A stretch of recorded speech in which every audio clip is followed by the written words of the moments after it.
The forecast had promised it the night before. Bluebird skies after nearly 20 centimeters of fresh snow. It was going to be the best day of the trip. The fourth day. The last day. The kind of day you circle in your mind before you fall asleep. We were up early, almost competitive about it.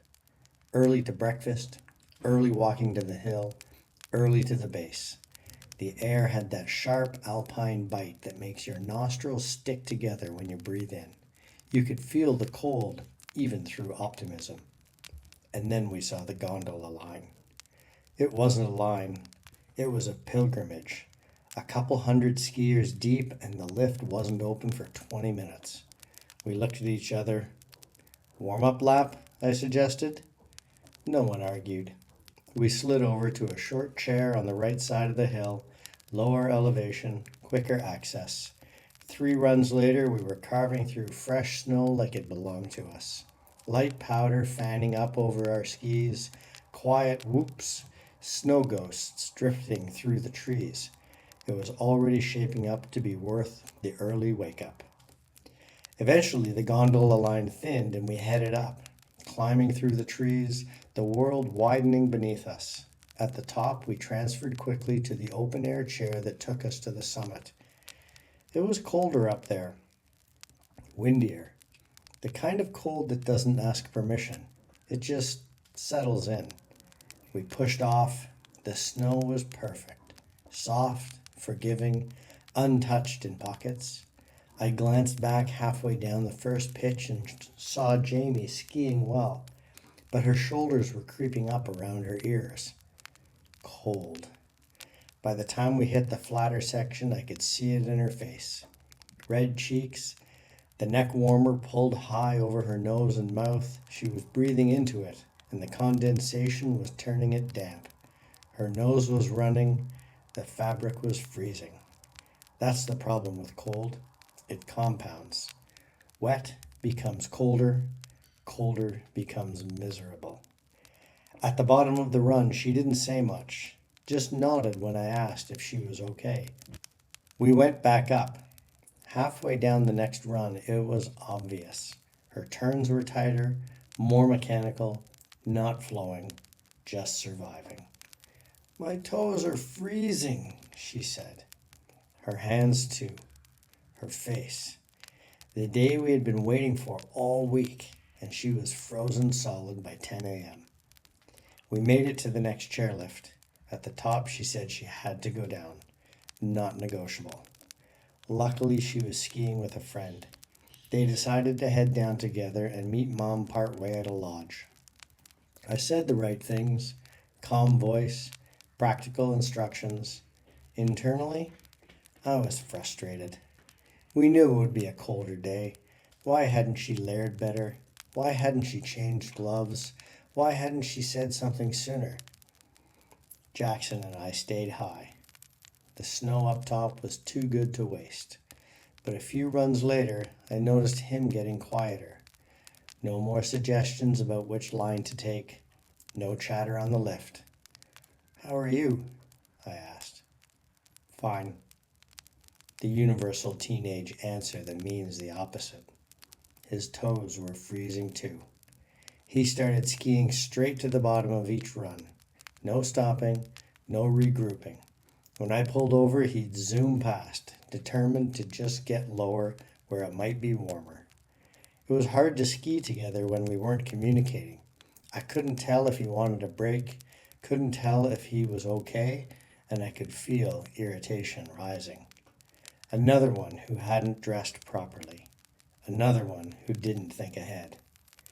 We finally made it to lunch, indoors, gloves off, boots unclipped, faces thawing. Slowly, color returned to cheeks. Fingers flexed again, steam rose from hot chocolate cups. But something was off. The laughter we'd had the first 3 days, the loud storytelling, the teasing with the friends we were traveling with, it wasn't there. The table felt flatter. Mum noticed. She always notices. I was distant. Not loud, just simmering. It should have been the perfect day. Fresh snow, sunshine pushing through, last day magic. Instead, the morning had been about frozen toes and damp neck warmers and frustration. After lunch, Mum and I slipped away for a couple of runs together, just the two of us. The mountain had softened, the sun had come out, the wind had eased, the snow sparkled. We skied side by side for a while before she gently asked, "What's going on?" I told her about being frustrated, about feeling like the kids hadn't prepared properly, about wanting this last day to be epic. She listened. Then I heard myself say it out loud.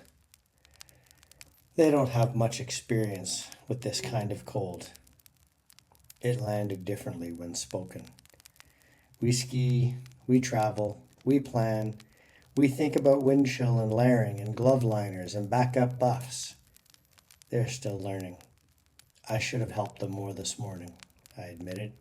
Asked more questions, made sure they were ready, checked their gloves, their socks. I just assumed. It's easy to assume competence when you want independence. It's harder to remember that experience is earned and not inherited. The mountain looked different in the afternoon. Warmer, friendlier. The kids met up with their friends again after lunch. Properly layered now. Fresh foot warmers tucked in, dry neck warmers, another hot chocolate as insurance. By 2 o'clock, they were flying. Laughing again, racing side by side, snow spraying in arcs behind them. The temperature had risen just enough. The frozen fabric thawed and dried, circulation restored, spirits lifted. From the chairlift I watched them below, weaving in and out, shouting to each other, alive in that way kids are when they've bounced back from something uncomfortable. Because that's the thing about cold. It feels permanent when you're in it, but it rarely is. We regrouped at the bottom near the end of the day. The light had turned golden, shadows stretched long across the snow, the kind of light that makes even a tired mountain look majestic. Best afternoon, Jamie said. Top was sick, Jackson added, as if the morning hadn't existed. Après-ski was loud again. Friends piled into boots, half undone. Stories exaggerated already. Gloves drying on heaters and snacks disappearing in seconds. I caught Mum's eye across the table. Another lesson. Not about skiing, about leadership, about parenting. Preparation isn't just telling someone what to do. It's helping them think through what they don't yet know to consider. They didn't underdress because they didn't care. They underdressed because they didn't have the reps. Cold toes aren't character flaws, they're feedback. And frustration, when you peel it back, is often just misplaced expectation. The day that started with frozen faces ended with warm cheeks and loud laughter, and I tucked the lesson away quietly. Next time the forecast says minus 15 with wind at the summit, I won't just assume they've got it covered. I'll ask. I'll check. I'll teach. Because parenting, like skiing, is about reading conditions properly. And sometimes the biggest growth doesn't come from carving perfect lines through fresh powder. It comes from realizing you could have layered a little better.